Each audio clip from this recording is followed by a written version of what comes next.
بسم اللہ الرحمن الرحیم۔ قرآن کریم نے ان چیزوں کا اعلان کر دیا۔ حجۃ الوداع کا زمانہ ہے، کالی کملی والے کا آخری حج ہے۔ جبل رحمت کے نیچے ذرا سی نیچے اتر کر جگہ بنی ہوئی ہے، وہاں پر ایک اونٹنی پہ سوار ہے، ایک ڈاچی پہ سوار ہے۔ لوگوں کو فرمایا یا ایھا الناس، او لوگوں، او انسانوں، او آدمیوں، اللہ اور اس کے رسول کو ماننے والوں، الصلاۃ الصلاۃ، نماز کی پابندی کرنا، بیماری میں بھی پڑھنا، سفر میں بھی نماز پڑھنا، شادی میں بھی نماز ادا کرنا، کمی میں بھی نماز ادا کرنا، سردی میں نماز ادا کرنا، گرمی میں نماز پڑھنا۔ آخری حج ہے، حضور کریم صلی اللہ تعالی علیہ وسلم کا تقریباً آخری وقت ہے۔ فرمایا لوگوں، قرۃ عینی فی الصلاۃ، نماز میری آنکھوں کی ٹھنڈک ہے۔ جو نماز نہیں پڑھتا میں اس کے لیے قیامت میں شفاعت کرنا میری کوئی ذمہ داری نہیں۔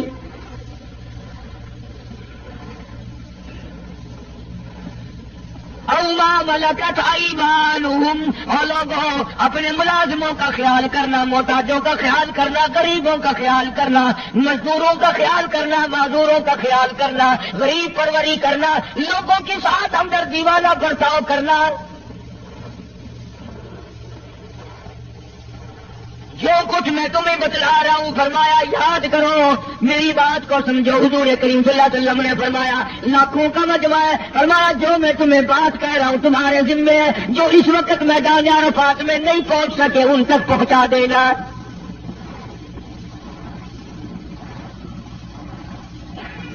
ادھر آپ نے امت کو تبلیغ فرمائی، آخری خطبہ ہے حضور کریم صلی اللہ علیہ وسلم کا، آخری خطبہ، آخری بات ہے، آخری نصیحتیں۔ ادھر قرآن کریم کی آخری آیت نازل ہو گئی، الیوم اکملت لکم دینکم واتممت علیکم نعمتی ورضیت لکم الاسلام دینا۔ کالی کملی والے، آج ہم نے تمہارا دین کامل کر دیا، اسلام مکمل ہو گیا۔ حضور کریم صلی اللہ تعالی علیہ وسلم نے ضروری چیزیں آخری خطبے میں ارشاد فرما دی۔ فرمایا لوگوں اپنی عزت کو بچانا، اپنی عزت کا خیال کرنا۔ دو چیزوں کی ضمانت آج تم مجھے دے دو، ایک چیز کی ضمانت آج میں تمہیں دے دیتا ہوں، اپنی زبان کی اجازت دو، غلط نہیں استعمال کرو گے، اللہ رسول کے خلاف نہیں چلاؤ گے، اپنی نفسانی خواہشات کی ضمانت دو، اللہ اور اس کے رسول کے حکم کے خلاف نہیں برتو گے، نہیں چلاؤ گے۔ فرمایا والذی نفسی بیدی محمد، اور لوگوں اس مالک کی کائنات کی قسم میں جنت الفردوس کی تمہیں ضمانت دیتا ہوں۔ چلیے شہیداسلام.com۔ حجۃ الوداع میں خطبہ ارشاد فرما دیا، اس کے بعد مینا مزدلفہ تشریف لے آئے، مکہ مکرمہ میں تشریف لے آئے، واپسی مدینہ پاک میں ہو رہی ہے، راستے ہی میں طبیعت بگڑ گئی۔ وہاں میدان عرفات میں آخری خطبے میں فرمایا لوگوں شاید میری تمہاری آخری ملاقات ہو،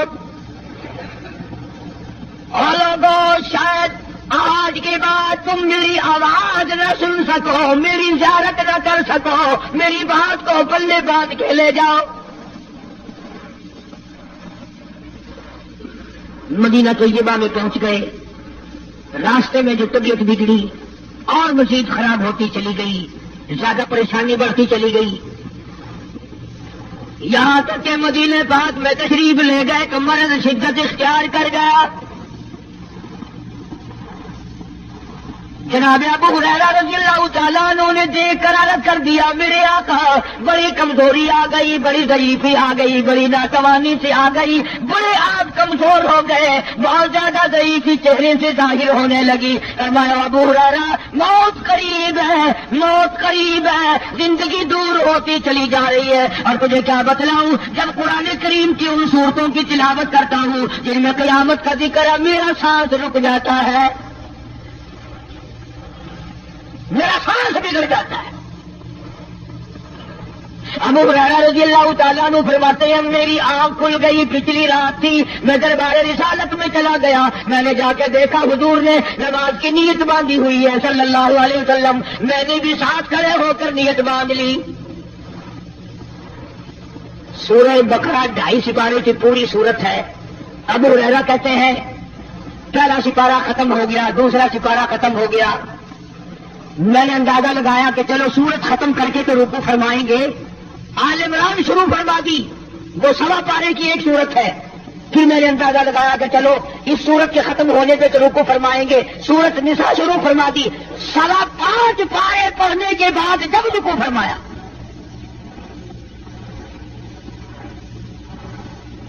اپنا حال بھی دیکھ، اس کالی کملی والے کا حال بھی دیکھ صلی اللہ علیہ وسلم۔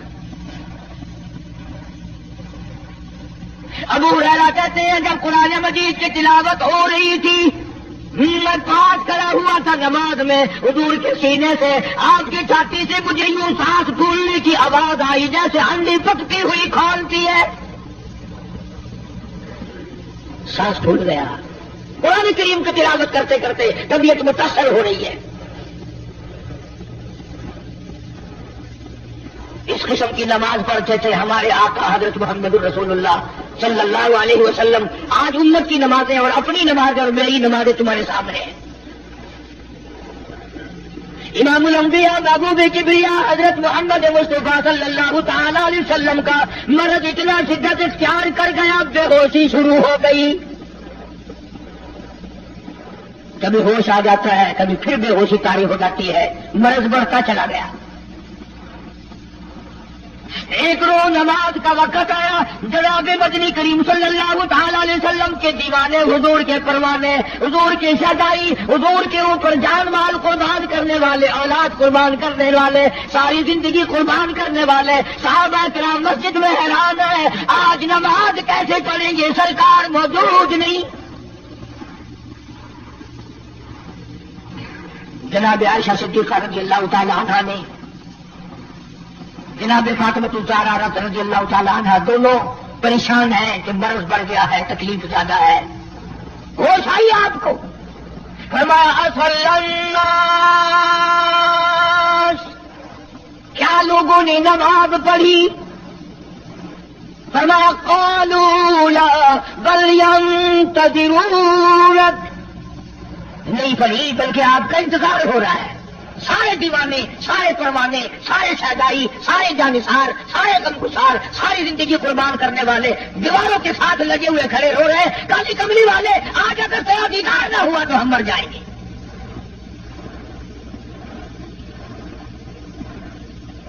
فرمایا مری ابا بکر ان یصلی الناس،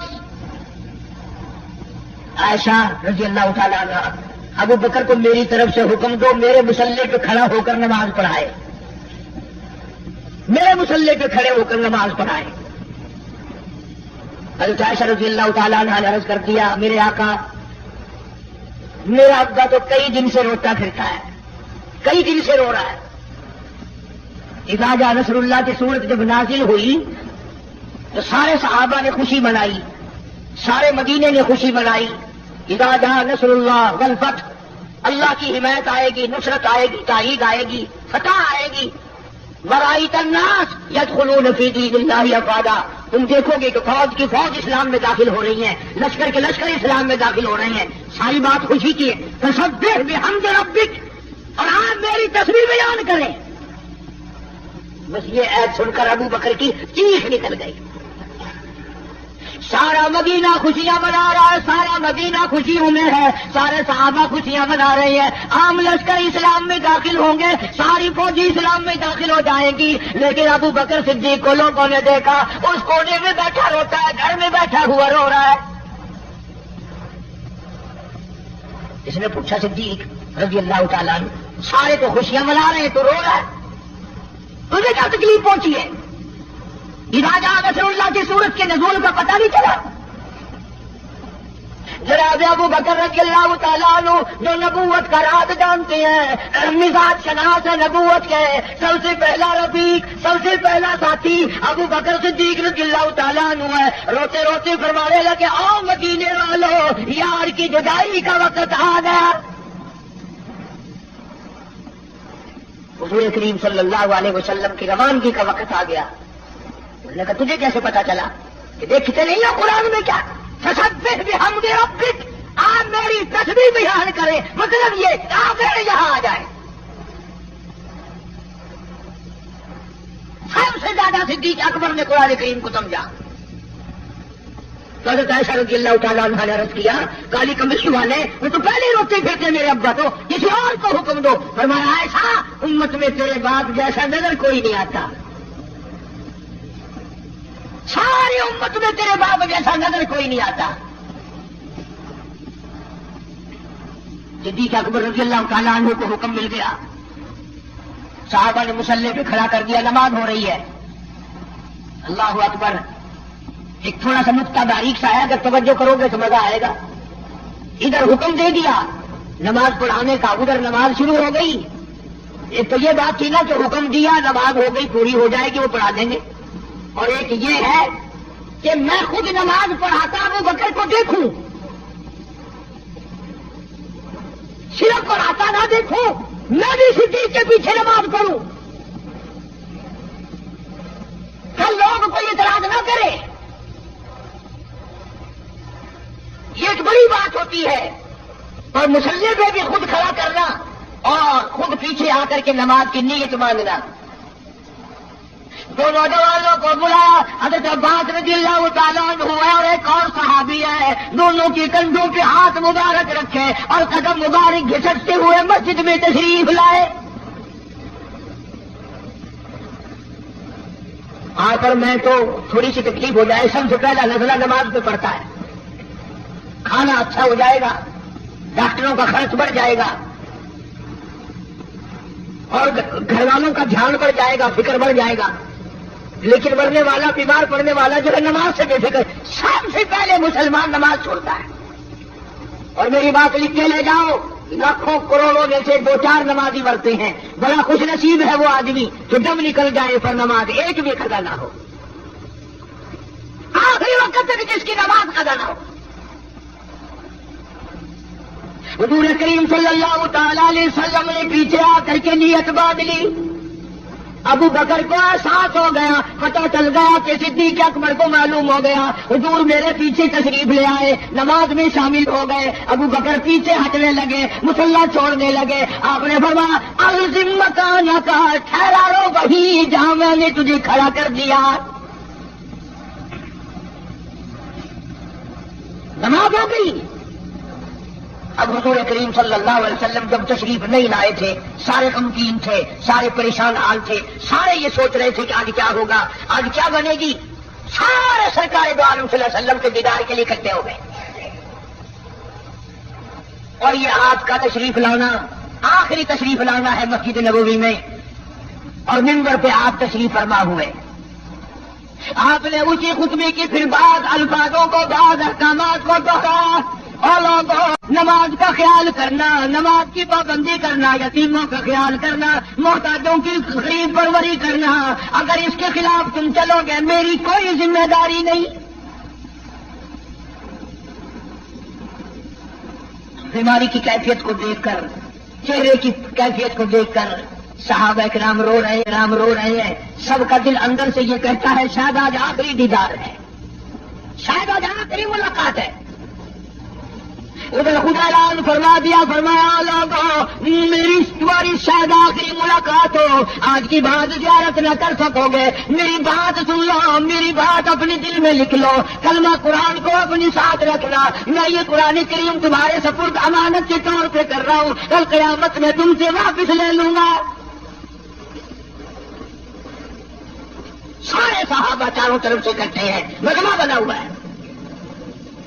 ادھر منبر پہ تشریف فرمایا، خود ہی فرمانے لگے الوداع الوداع اے دوستو، اب جلد اتر جائیں گے ہم. الوداع اے دوستو، اب جلد اتر جائیں گے ہم، اور پھر کبھی اس دنیا کمینی میں نہیں آئیں گے ہم. آخری وقت ہے، میری تمہاری آخری ملاقات ہے، میری بات یاد کر لو۔ سارے دیوانے حیران ہو گئے، اور بھی پریشانی بڑھ گئی، لوگ قریب آ گیا بچھڑنے کا معاملہ۔ ہم نے اولاد کو قیمہ بنتا دیکھا، پرواہ نہ کی، ہمارے بچوں کو ظالموں نے نیزے کی نوک پہ لٹکا دیا، پرواہ نہ کی، وطن چھڑا دیا، پرواہ نہ کی، آٹا سے پانی کی بوند نہ ملی، پرواہ نہ کی، مہینوں مہینوں روٹی کا ٹکڑا نہ دیکھا، پرواہ نہ کی، کوئی پرواہ نہیں کی۔ آج یہ کیا سلسلہ شروع ہوا؟ سارے صحابہ کرام بھی رونے لگے اور کہتے ہیں کس طرح سے کیوں کر، کس طرح سے کیوں کر دل لگائیں گے ہم، اور اس جیسی مبارک شکل کہاں سے لائیں گے ہم، کس طرح جئیں گے، کس طرح گزارا کریں گے؟ آقا ہم نے تو بھوک بجھائی، پیاس بجھائی، سب کچھ تجھ پہ قربان کر دیا تھا۔ اللہ کی نصیب فرمائے۔ وآخر دعوانا الحمدللہ رب العالمین۔